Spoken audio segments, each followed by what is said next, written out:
No matter who you are, you will face challenging situations in your life.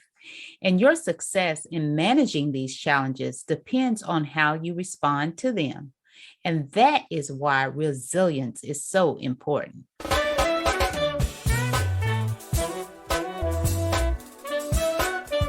Welcome to the Empowerment Zone with Ramona Houston, where we zone in on Black and Brown relations and our journey to empowering our communities.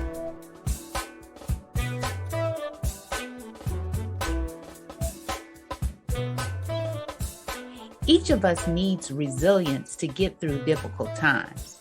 And today, that is exactly what we're going to discuss, resilience.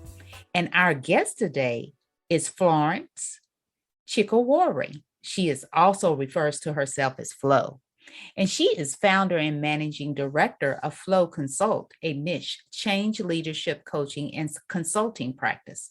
She loves to contribute to as a global speaker and bring her personal story to benefit others.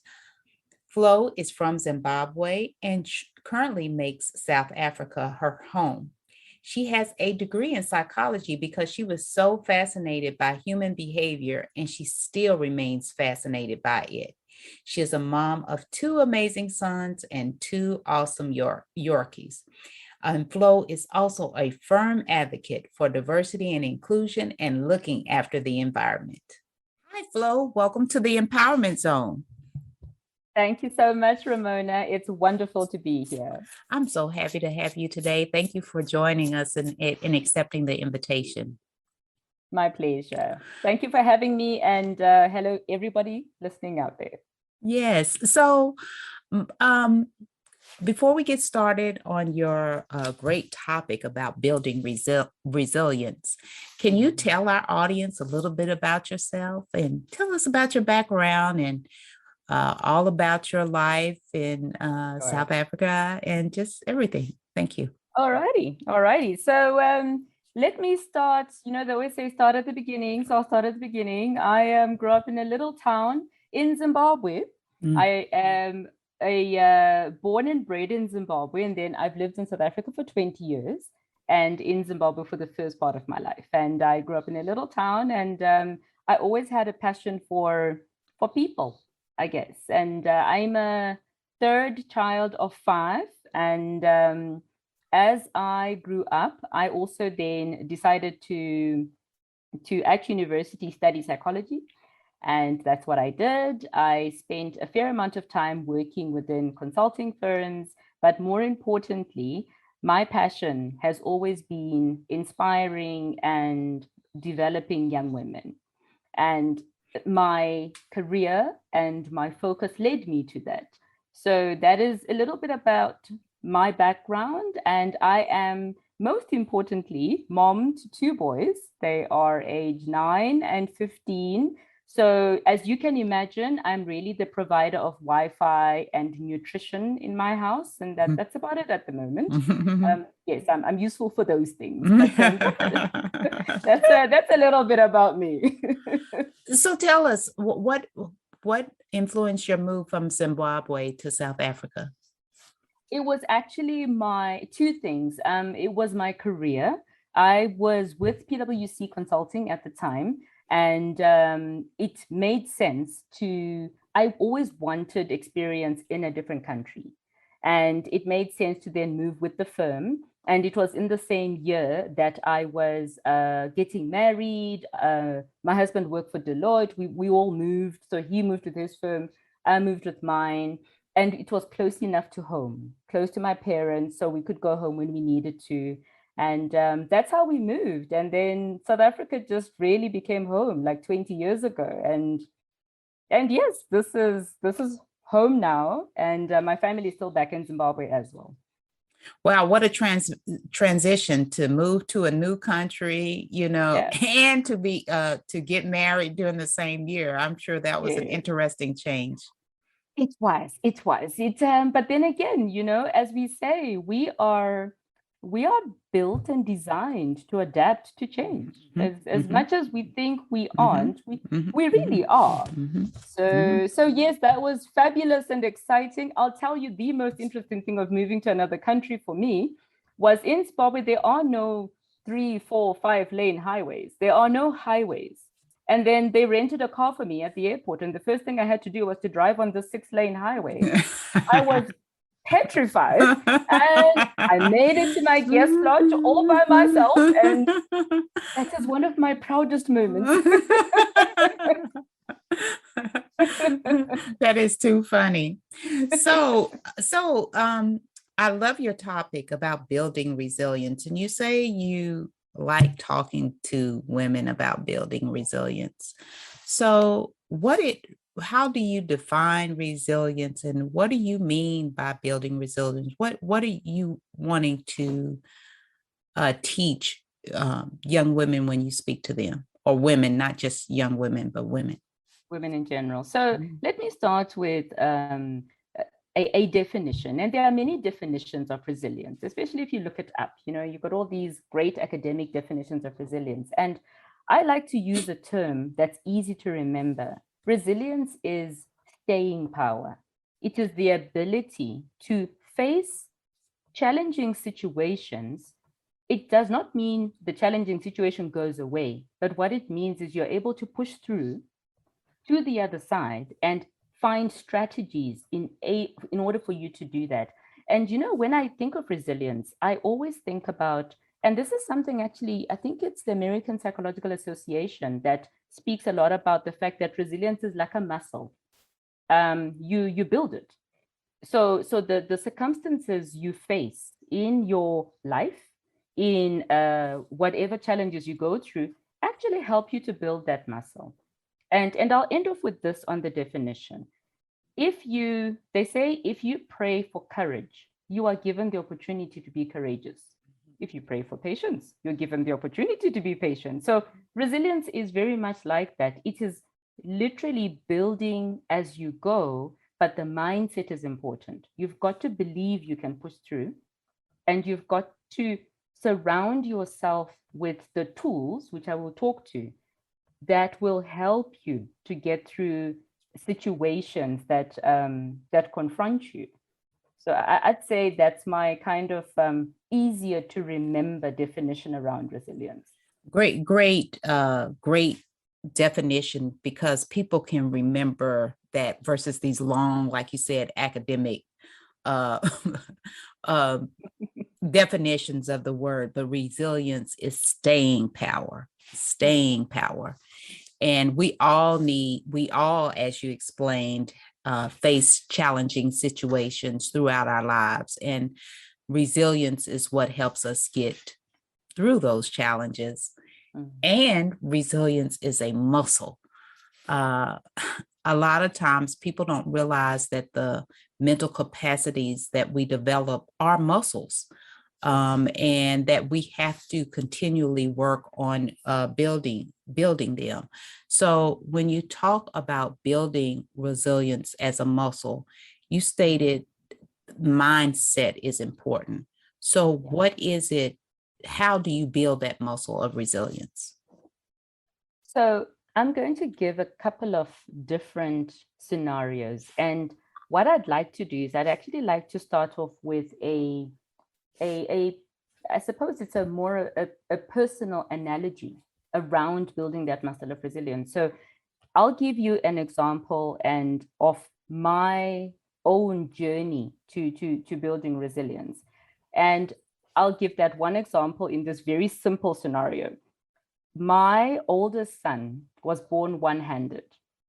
He is one-handed, but he has done everything in life that he needs to do. He's in high school and just kicking it, doing everything. But a very big part of the early years was my mindset. One of the very important aspects was, how do I make sure I build confidence in my son? How do I make sure I build confidence in myself? And one of the techniques that was very, very important to use was surrounding myself with people that were supportive. So I always say, keep your circle of confidence small. So when you're going through a really tough time, posting it all over Facebook and Instagram, and that's not the best thing to do at the time, simply because firstly, now you have to account to another 100 of people every time something else happens. And also you're going to move forward. And as you progress, if you've forgotten to update the other 500 people, they'll think you're still in the same place you were before. So I always say, keep your circle of confidence small, simply because it allows you to regenerate and to recharge. You recharge with a supportive set of people. That could be, in my case, it was my sisters and my mother, and life went on, and they are like my rock, and then they still are. So building that circle of confidence, small circle of confidence, is important. The other aspect that helps you to, and I always say, resilience equals recharging. So you must be able to recharge. So recharging comes in many ways, shapes and forms, but it includes certain things. Recharging includes self-care, remembering to look after yourself. And as women, that is the last thing we remember to do. So when you've got a million things going on, you kind of forget to eat. You forget to take care of yourself. You forget to give yourself some me time, even if the me time is 10 minutes. Take a walk, do something. I totally agree with you on that. Women, we are, in essence, the caregivers of not only our families, but of our communities, right? Yes. And so we want to care for others, and they become priority versus caring for ourselves. And you know what they say on the plane, save yourself first, put the mask on on yourself first, and then put it on others. And I have developed my own ritual in terms of self-care, of its spirit, body, and mind first thing in the morning. No, before I start anything, saying the morning prayers, doing my exercise routine, and saying my affirmations, or doing a inspirational reading, then start the day, and that's my routine. And I know that whenever I miss it, any one of the three, my day is a little different than when I engage in that type of self-care. But like you said, everybody needs to take moments to develop themselves, even if it's 10 minutes. Now, my little routine takes a little bit longer than 10 minutes, but every person is different. So you have to figure out what works for you. But I love it. If you're going to be resilient, and you said it's equivalent to recharging, and recharging is about self-care. And we have to take time for ourselves every day. Yeah. And that's just not women, it's men too, but it's men too. Yeah. It's everybody. So I love that it applies to everybody. And it's very important to remember that self-care is an intentional exercise. Mm-hmm. It doesn't happen by accident. So like you said, you've got a something that you do. When I wake up in the morning, I also realized I was giving myself too little time between sorting out the kids for school, etc. So now I wake up just half an hour earlier. Yeah. So I have my half an hour. Otherwise, to your point, when I don't do that, I'm just all over the place. And I started the same routine. There were a couple of years ago, 3 things happened in 1 month. And, people would go, oh my gosh, those big life changes. So I got divorced, I started a new job, and I moved house, all in the space of 1 month. And everyone went, how did you do that? Said, well, actually, when I'd come home from work, my kids knew that I needed half an hour. So I'd walk in, and my younger son was about 3, and he'd say to me, do you need to go to your room? I said, yes, just give me half an hour. I need to go to my room. Then I would go to my room and I would decompress. I don't know, do nothing, spend time with me. And then I'd come out and they say, are you ready to talk to us? Yes, I am. But I explained it, and we had an understanding. So they knew mommy is not ignoring us. I would have taken 2 hours in traffic. I just needed to decompress, because that's how long it used to take me to get to the office and to get back again. So I'd spend 4 hours in traffic every day. So it was draining, so I knew I needed to recharge. And then in relation to that, the other very important aspect of recharging and building resilience, it's understanding what your boundaries are. Yeah. And communicating them to those that you need to communicate them to in a respectful and kind manner. So nobody says put up walls and say, don't talk to me. But boundaries are important, because when we don't know how to say no, people think no is a bad word. So no is not a bad word. No is a relative word, depending on what it is you're saying no to. And there are ways to do it. But when you don't have those boundaries, you will burn out. Particularly if you have got you love to help others. So a lot of women, we talked about community assistance and helping. You could be helping the whole world and their uncles, and then you burn out. There's an expression, and I love it. I do not even know who said it. I must find the author. So I will say it as unknown. It says, do not set yourself on fire to keep others warm. I can't remember who said it, but it is like my mantra. Do not set yourself on fire to keep others warm, because everybody else will be warm, and there you are on fire. And there's no more of you to return, because you've burnt yourself out. So burnout is common, and it's common with women, not because it's simply because we forget to do the recharging. So we're very busy, but the recharging is as important,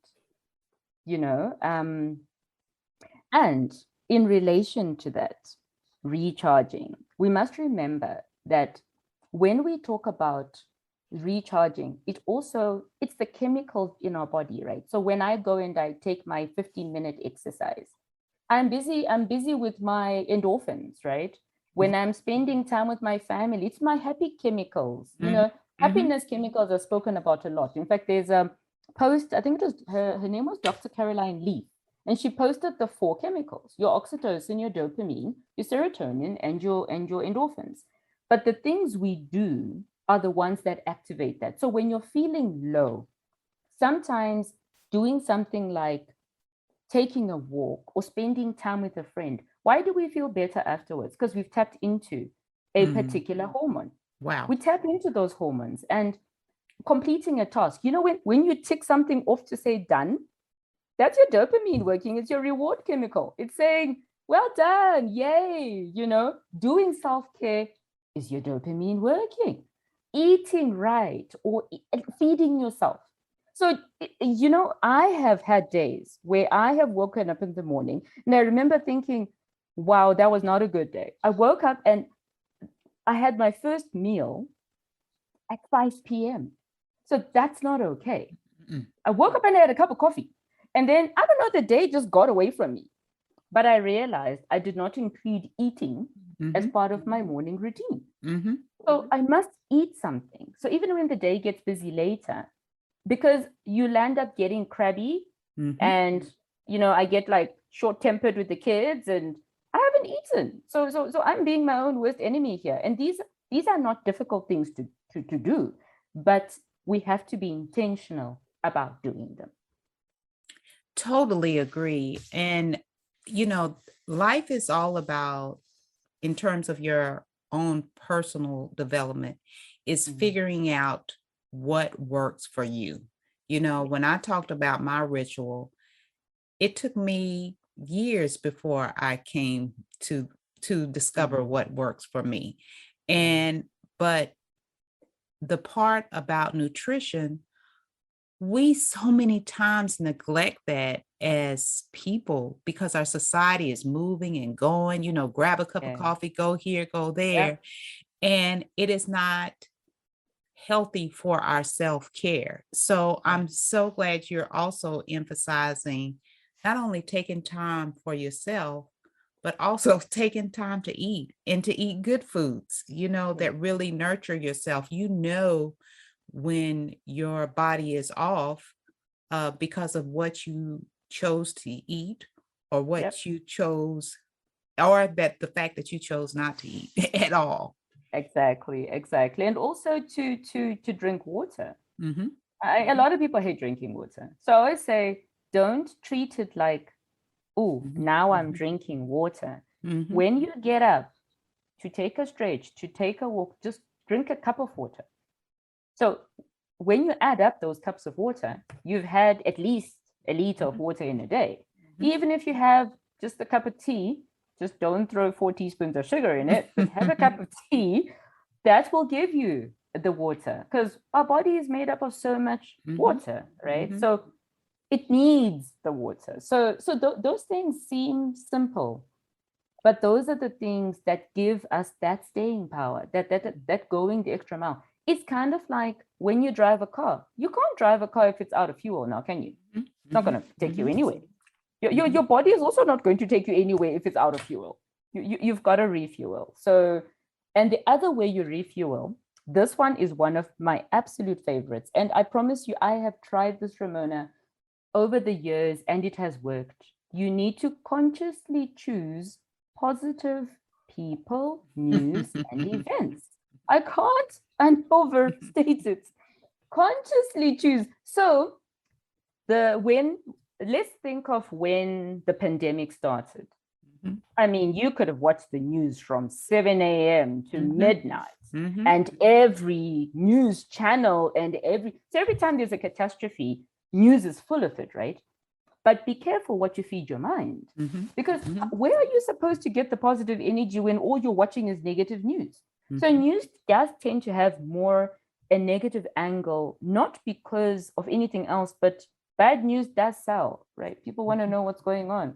Good news doesn't sell as much, so you need to be conscious about how much news you watch, and rather shift and be aware of how much you've watched. So my mom says this to my dad all the time. She says he watches news all day long. So I said, okay, so you need to get him to, I don't know, find Encyclopedia Britannica channel or National Geographic or something else that has more interesting things, because otherwise he gets caught up in the negativity. So you need to consciously choose. And when I say positive people as well, we all have community friends and family who it, when you ask someone, how are you? And they go, oh, you know what's coming. So you listen and you listen. But at some point, you've got to say, my closest friends, are they building me up? Or am I the what is that boat that you use when the ship is sinking, and the lifeboat? Are you the lifeboat only, or are they also helping you to recharge? Because if you're the lifeboat, there's a problem. You can't just be the lifeboat, because that means it's only going one way. So I always say, we are like, I love analogies, as you can see. We are like a little bit, when you deposit into the bank, then you can withdraw, right? So you can have friends and family who do nothing but withdraw. There are no deposits coming in. So if they're not depositing love, joy, support into you, and they're only withdrawing, sometimes it's an obligation, especially when it's family. You don't get to choose our family, but you do get to choose your friends, and you have to just be mindful. So over the years, especially in the toughest of times, sometimes I had to let go of people that I used to consider very close to me, because it just wasn't working. They still wanted to wallow in the divorce, and they wanted to wallow in the things that I had moved on from. So it's important, and it applies to young and old. You need to be conscious about it. In this conversation of resilience, you're talking about things that we don't usually associate with resilience, self-care, making sure you recharge, making sure you're around people who are supportive, around positive news, people and events, it changes your mindset. But because how can you be resilient if you have nothing there to help you be resilient? And I Yes, think this is a different perspective of resilience in terms of the tools you need to make sure that you develop your resilience muscle. Yeah, and Ramona, I intentionally, the all the research I did and the perspective I took, I intentionally made a conscious decision to say, how do we make this practical? Mm-hmm. Because it's got to be doable. And you shouldn't feel like you need to be Superman or Superwoman to have resilience. So resilience is for everyone because it is a muscle you build. So, but how you do it is really where I love to talk about your basic building blocks. Because if you think about it, it's a foundation that you're building. And all of these things are like bricks in your foundation, if you want to put it that way. And earlier you spoke of having your mantra, right? So having a mantra is a good thing to do. So for example, my mantra, one of them is this too shall pass, it'll pass, it might pass now, it might pass. It's a season. So life is about seasons, and it might not pass easily, but it will pass. But you need to then put the actions in place to help it along. You also can't sit and be so I always say being a victim of your circumstances is what takes your power away. Being challenging your circumstance and saying, I can do this. So it's a mindset, right? I can rise to the occasion and I can do this. Sometimes you need your support system to remind you of that. And that's why the positivity, so I guess it's centered on positive psychology, if I think of it that way. Really, I am a firm believer that playing to your strengths, understanding your strengths, and making use of them is what gets you forward. Yes, we can understand what our limitations are, but when you focus on them, they're not going to help you along. Your strengths are what are going to help you along. For me, it's the positive thinking, but it's also being intentional about what your plan is. So if you are in a situation, you are down and out, you are on what you feel like are your last legs. So what is your plan? So sometimes your plan might only be a plan for that day. And maybe you don't even not even sure what's happening for the next day, but you need to always have a plan A and a plan B.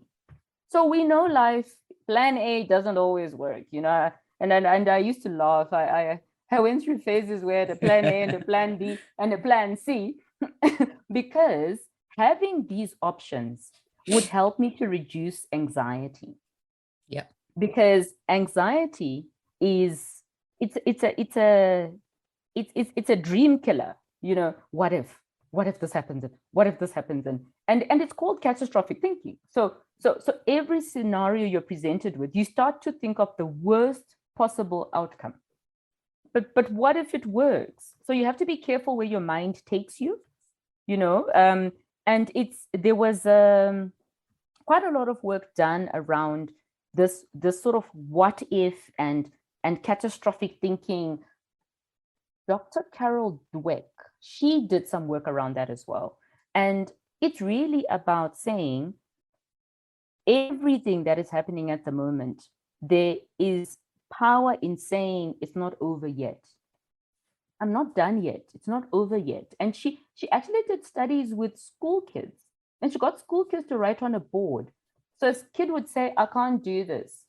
Then she made them write yet at the end of the sentence. Use it with grown-ups, it's the same outcome. I'm not there yet. So I've got a mounting debt crisis in my life. Yeah, but I'm not done yet with my life. So I will get through it. So it's really about it's the mindset. But when you surround yourself with the looking after yourself, it's your wheel of life, right?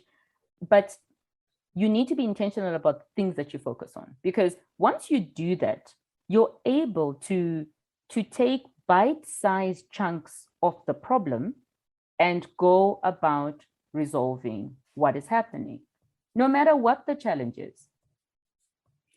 I like that. Having all these options, A plan B, C, D, whatever you need, because our minds, like you say, choose to focus on the negative. And I don't know where I read this, but they say that 90 something percent of the things we worry about never happen. And if we had ideas or plans in place, like you said, it reduces anxiety, but you also are able to see, hey, even if this didn't work, this may work, or this may work, or this may work, but eventually I'm going to get to the solution. Like you stated, it's not over yet. And I think that's powerful, because a lot of times we think about gloom and doom without saying, hey, there are many, many options that I can take, and I just haven't found the solution yet, means I will indeed find the solution, Absolutely, absolutely. And it is something that once you start to do it consistently, you just change, you keep changing the framing, which is why it's important to practice it with only the people you trust. Because when you do that framing with people that are not on the same page as you, they're like, oh, you're just in dreamland, and and then you've got the whole pity party thing going on, and woe is you. And so you really do have to be careful what you put out there, and I mean, personally, and this is simply a personal choice, when it comes to a lot of social media, besides LinkedIn and a corporate Facebook profile, I'm not really on anywhere specific.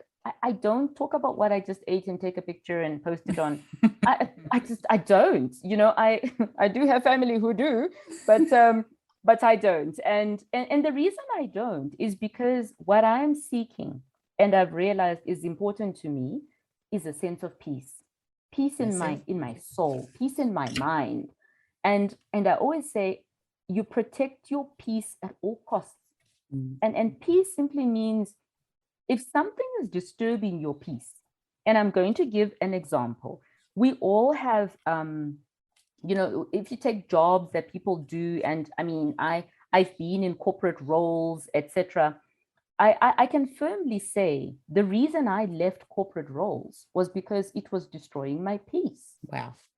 I didn't have peace in my soul. I felt like I was being drained because I couldn't live my passions through, because my passions maybe were not related to what that particular line manager did. So they were like, why are you doing that? Why are you helping those people? Those people don't work for us. Thinking, but it's one organization. So in my mind, I just wanted to help people, but it always got me into trouble. Then I realized, no, actually, my peace I will find when I'm on my own journey. Wow. So yeah, the peace is important, because many things in life come across to disrupt our peace, and it's not easy. And I'm not saying it's easy to sustain it either, but it is a choice. We always have a choice. So even when that job looks like that's what's going to be your stability for the next 20 years, actually, you have no control over that either. Companies let people go all the time. Exactly. So if you really think about it, there's nothing stable about it either. So whether you're doing your own thing and trying to make it work, or you're in a big corporate job, either way, you've got to have some level of alignment between what matters to you and what you are doing in your work. Because when the two don't align, you don't have peace. Your value sets are just not the same. And I speak of that still in relation to resilience, because, when you think about resilience holistically, it means that you will have challenges, but you will work through them. You will have staying power. So that's why we say it's possible to face huge amounts of change and still be standing. It's what you do inside of the storm.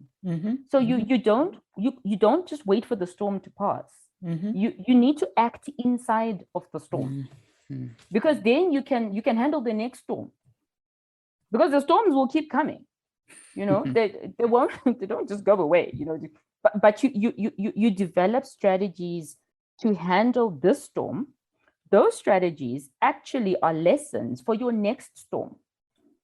So when you get into your next storm, you're a little wiser about certain things, because you've done a little bit more self-care, you've done a little bit more intentional, circle of support. So your next storm feels a little lighter.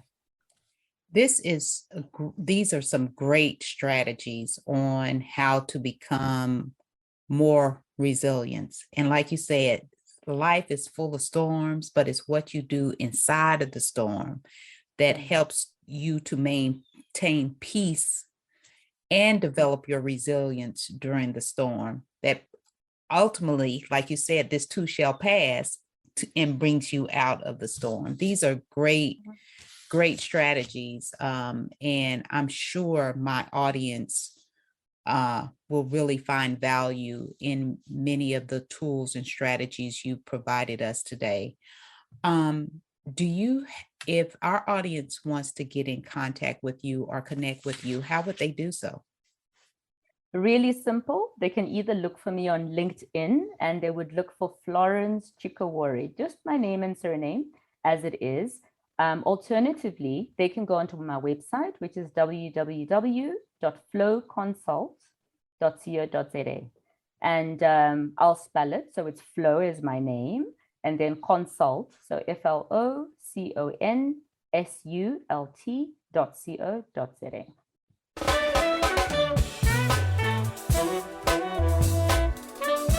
So Flo, we've entered our portion where we provide strategies for college success. So could you please tell us where you attended college, what was your major or majors, and what degrees did you earn, and what is that strategy you would give students for college success?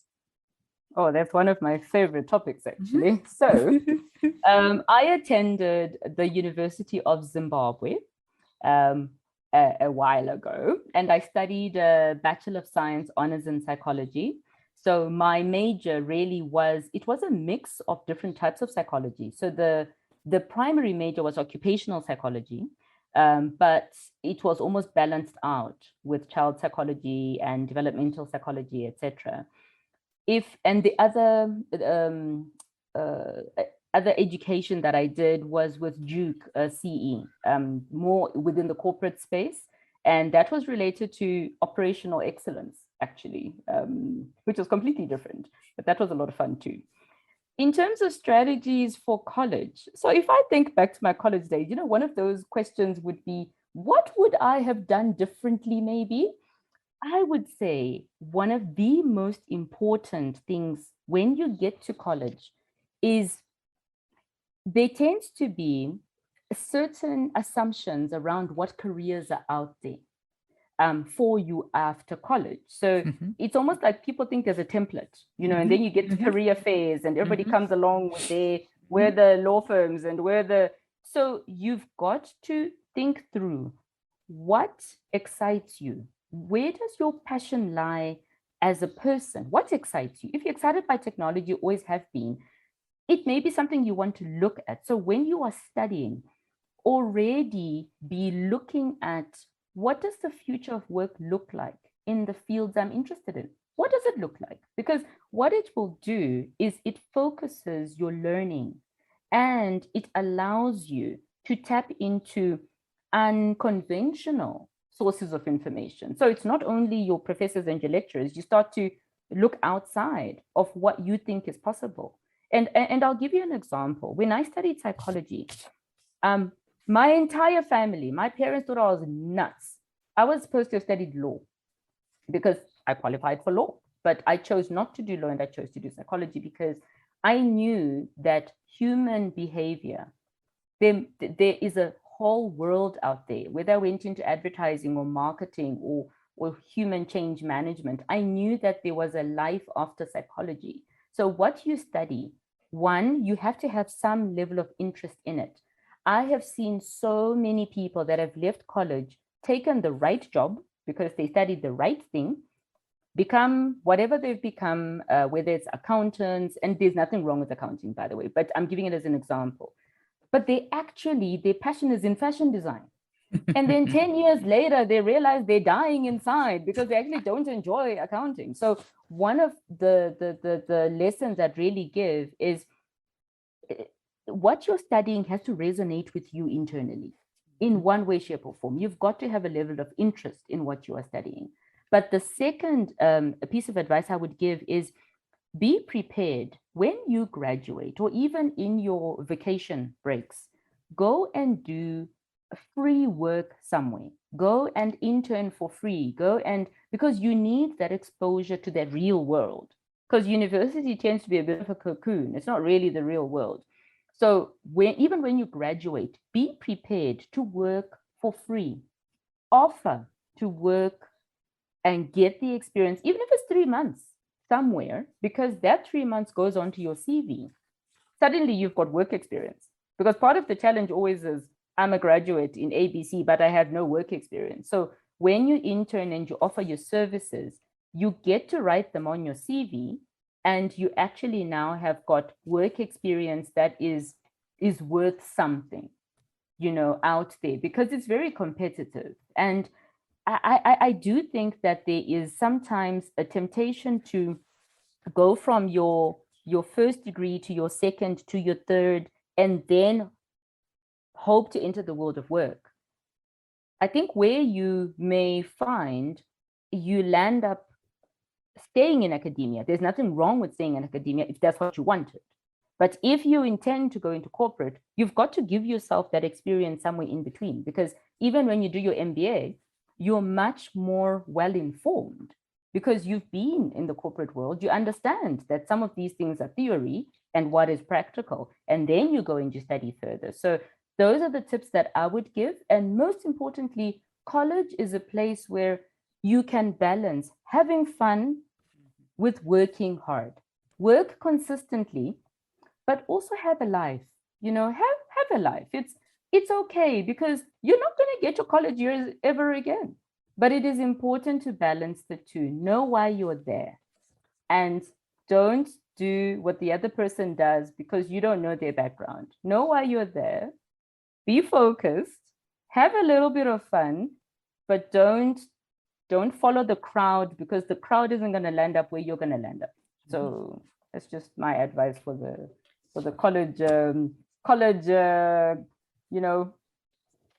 experience. Yes. And these are great pieces of advice. Explore your passions while you're in college. Yeah. Don't choose the major that everybody thinks you should choose, but look at what your passions are and study the future of work in that particular area. So therefore, you're opening yourself up to many opportunities versus following that template that most people want us to follow when we attend college. That's great advice. Make sure you develop work experience along the way. And you can do this through both paid and unpaid internships. And then lastly, make sure that you balance your life and your lifestyle while you're in college. Work hard and play hard. But the most important thing that I think Flo was articulating is that whenever we choose our majors and we get out in the world of work, we want to make sure that we are in work that brings us happiness and fulfillment. That's most important. Absolutely. Many times people go into these jobs where they're unhappy and they're unfulfilled. They may be making a lot of money. They may have the titles, but like Flo stated, they may be dying inside. And so you want to make sure you engage in that personal journey while you're in college that really brings you the joy, happiness, and fulfillment you so desire along your life journey. Thank you so much, Flo. That was wonderful advice. And thank you for joining us here on the Empowerment Zone. My pleasure. Thank you very much for having me. A special thank you to the incredible team of the Empowerment Zone. Terry Gully, theme song. NADWorks, digital support, and of course, our featured guest. If you enjoyed my podcast, please subscribe. We are on all of your favorite podcast platforms. Be sure to rate us on Apple Podcasts too. Thank you for your continued support.